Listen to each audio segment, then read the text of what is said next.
tanpa buku. Pernahkah kau ke toko buku, perpustakaan, atau taman bacaan? Tidakkah kau merasa istimewa ketika berada di dalamnya? Di sekelilingmu ada berbagai toko dari dunia nyata dan khayal. Tempat yang pernah kau kunjungi dan yang belum, informasi dan cerita dari masa lalu, masa kini, dan masa depan. Semua berpadu, semua berada dalam genggamanmu. Saat berada di antara buku, tidakkah kau merasa menjadi raja dan ratu? Ruang dan waktu seolah menyatu tanpa batas. Kau bisa terbang melintasi sekap negara dan melewati berbagai zaman. Kau bisa menyelam ke dalam samudra, melayang di angkasa, bercanda dengan aneka satwa, dan berkelana di tengah padatnya kota, juga di rimba raya.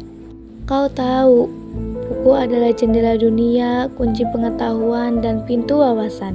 Muhammad Hatta, sang proklamator, berkata, "Aku rela dipenjara asalkan bersama buku, karena dengan buku aku bebas." Melalui buku manusia terbebas dari ketidaktahuan. Tempat-tempat yang dipenuhi buku adalah harapan, perkembangan, pengetahuan, dan wawasan. Apa jadinya jika kota tanpa buku? Pantaskah dia disebut kota? Di kota itu mungkin kabar datang dari sumber lain, dari koran, televisi, atau internet. Mungkin informasi dan cerita datang dari cerita nenek moyang.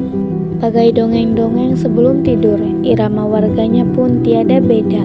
Bangun pagi, bertebaran di muka bumi untuk berbagai keperluan, untuk kembali pulang siang atau sore harinya. Setelah itu mereka berangkat tidur dan memulai lagi hari berikutnya. Semua serupa. Di kota itu mungkin ada bangunan bernama perpustakaan. Di dalamnya buku-buku berderet dalam rak yang tak terjamah. Tiada tangan meraih dan membuka halaman demi halaman dengan sukacita.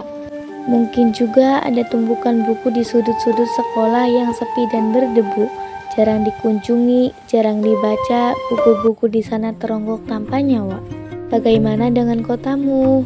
Mungkin kau tinggal di tengah kota yang megah atau di gang sempit, di desa terpencil di sisi pesisir, atau di kaki gunung.